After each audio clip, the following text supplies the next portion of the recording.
Hey guys, welcome back to my channel. It's Mindy here and I hope you're doing well. Today I'm coming to you with another Perfume Declutter video. I'm not a huge fan of doing these simply because I much prefer talking about fragrances that I love in my collection instead of fragrances that didn't work out for me. That being said, I do find value in these. I do think they're helpful for people who may have similar tastes and preferences to myself in determining if they want to move forward with a full bottle of a perfume or not. In full transparency, this is my fourth declutter video. I have not released the other fragrances that I've spoken about in other declutters yet, simply because I don't know the best way to do it. I listed a couple of them on Mercari over the past summer and found that I would pull them over the weekends if we were traveling. We had stuff going on with our schedule and I couldn't get the fragrances out. It became a little bit of a burden, so I have held on to those fragrances that I do want to get rid of. I do want to make room in my collection for new perfumes, and I'm curious from you guys, what is your favorite way to declutter fragrances in your collection? Do you list them on Mercari? Do you swap them with people on Fragrantica? Do you post them to forums? I definitely want to hear from you and how you've decluttered fragrances from your collection. One thing I want to mention before I jump in is that all of these fragrances are rated very highly on Fragrantica. I get the sense that these are very loved perfumes. They just didn't work out for me. Like I mentioned in my last video, I used to use the Fragrantica rating alongside with reviews as my North Star to understand if I'd like a perfume or not, and that didn't really work out with these. These are all, I guess, blind buy fails, you could call them. They didn't work out. Without further ado, I will jump right in. The first fragrance that I have here today is Amber Oud Gold. Now, not to be confused with Amber Oud Rouge by Haramain. These are two very different fragrances. This is the one that just didn't work out for me. Still love this one. They are different. The bottles look different. Will be keeping this one in my collection. So in regards to Amber Oud Gold, I've just decided that this fragrance is not my style. This one has a very prominent melon note in it. It has bergamot, green notes, melon, sweet notes, pineapple, amber, and in the base you have vanilla, musk, and woody notes. This one has a burst of that melon, that fruitiness that I mentioned.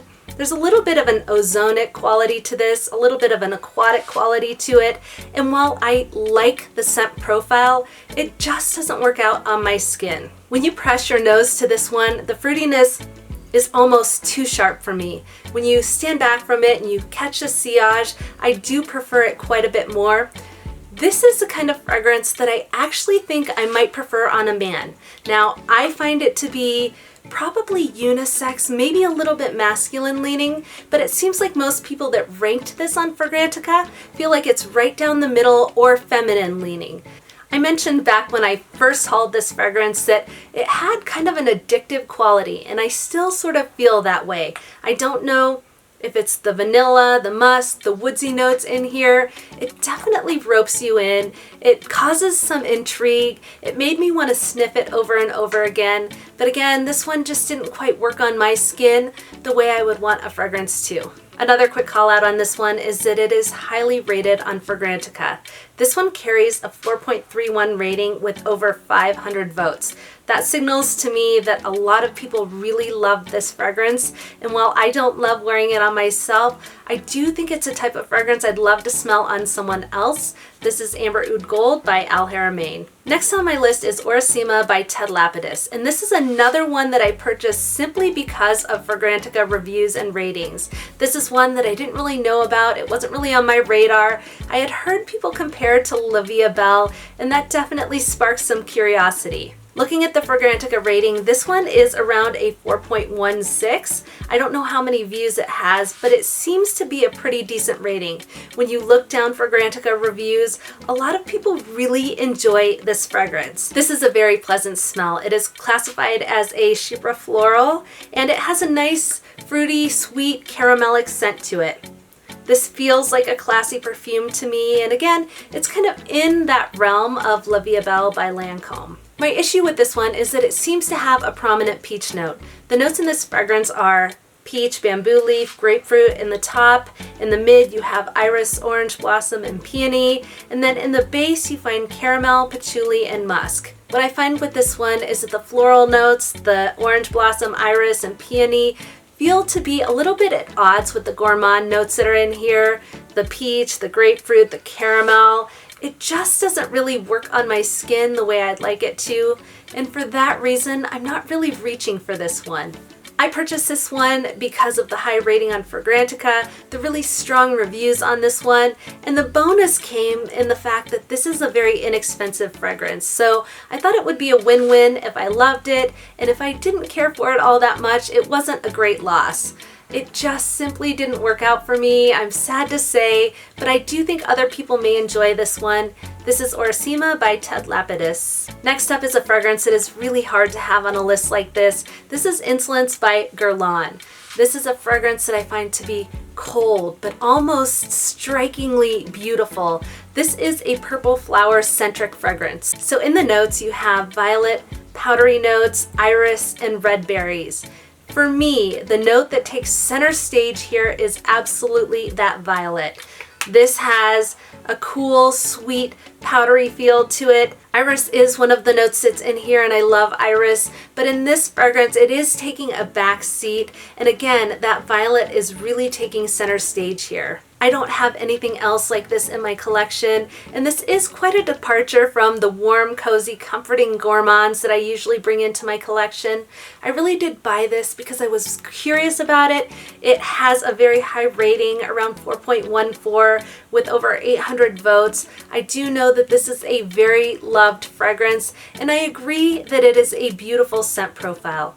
Where I'm struggling with this one is simply the fact that it's not really my style. It's not my taste, it's not my typical preference, and I feel a little bit outside of my comfort zone wearing this one. I am captivated by it. I kind of wish I had someone in my life that really loved this fragrance so I could give it to them, so I could still really enjoy the scent profile, but this one just didn't work out for me. It's not one that I find myself reaching for. After having this one for nearly 7 months and not wearing for leisure, really only putting on my skin when I wanted to test it and share my thoughts on it, I just think it's one that I want to pass along to somebody else who will really enjoy it. This is Insolence by Guerlain. Next up is a fragrance that I heard about from a colleague at work. This is Queens and Monsters by the House of Henry Rose. This one has a little bit of an interesting background. The founder of this fragrance house is Michelle Pfeiffer. It is a clean fragrance house, and I really do love that a portion of the proceeds for this fragrance do get donated to breast cancer research. That being said, this didn't turn out to be exactly what I expected it to be. In my mind, I had built this one up to be like Mon Guerlain Intense. Something woody, something warm, something powdery, and it's a little bit of that, but not completely. I find this to be soft. It's pleasant, it's sweet. The notes are violet leaf, neroli, freesia jasmine. There's vanilla, cocoa musk, and sandalwood at the base. This is another one where the floral composition mixed with that powderiness just didn't work out for me, but I do see a lot of people really enjoying this.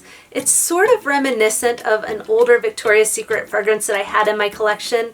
I can't exactly remember which one. I'm kind of wondering if it's Halo, because Halo also had some of the same notes that are in here. It had freesia, vanilla, and sandalwood, so I can't quite recall. I can't put my finger on it exactly, but this is reminiscent of something I wore many years ago and liked but didn't exactly love. I do see why people enjoy this fragrance. It is a nice scent. It's just not one that's for me. This has a 4.24 rating on Fragrantica out of around 50 votes. A lot of people will probably enjoy this, but it's just not my style. This is Queens and Monsters by Henry Rose. Last up is the fragrance that I am absolutely struggling with the most here. This is Kenzo Flower Elixir by Kenzo. This is a very pretty fragrance. It is gourmand, it's alluring, it has this beautiful combination of notes. It has bourbon vanilla, it has praline, it has raspberry, and those notes are absolutely what roped me in with this one. I thought that it would be a gourmand lover's paradise, and I do think for many people it is. This one is often compared to Prada Candhy. Although it doesn't have caramel listed in the notes, it does have a little bit of a caramelic vibe. This is another one that is rated very high on Fragrantica. It is rated a 4.31 with over 1,400 votes. That's another signal to me that this is a very loved fragrance. Where I'm struggling with this one is that I'm getting a hint of something like acetone. It doesn't smell like straight up acetone, but when I wear it on my skin, I get a subtle hint of that from time to time.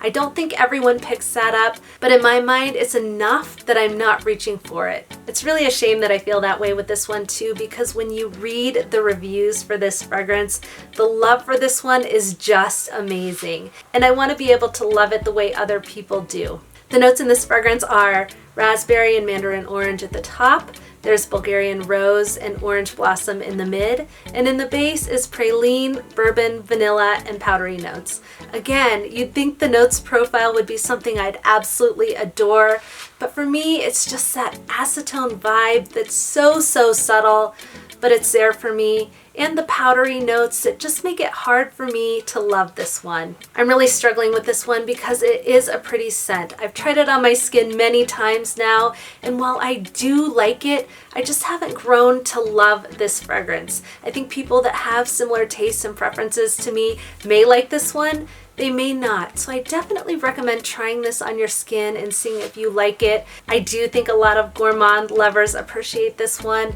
but sadly it didn't work out for me. This is Kenzo Flower Elixir by Kenzo. Alright guys, thank you so much for tuning in. As always, I truly appreciate you. If you enjoyed this declutter video, please give it a thumbs up and consider subscribing to my channel. Also, let me know how you declutter your fragrances. Do you prefer to swap? Do you prefer to sell on Mercari? Or do you do it another way? I hope you have an amazing rest of your week. I hope you have a fantastic holiday season and a lot to be grateful and thankful for. Until next time, I'll see you soon.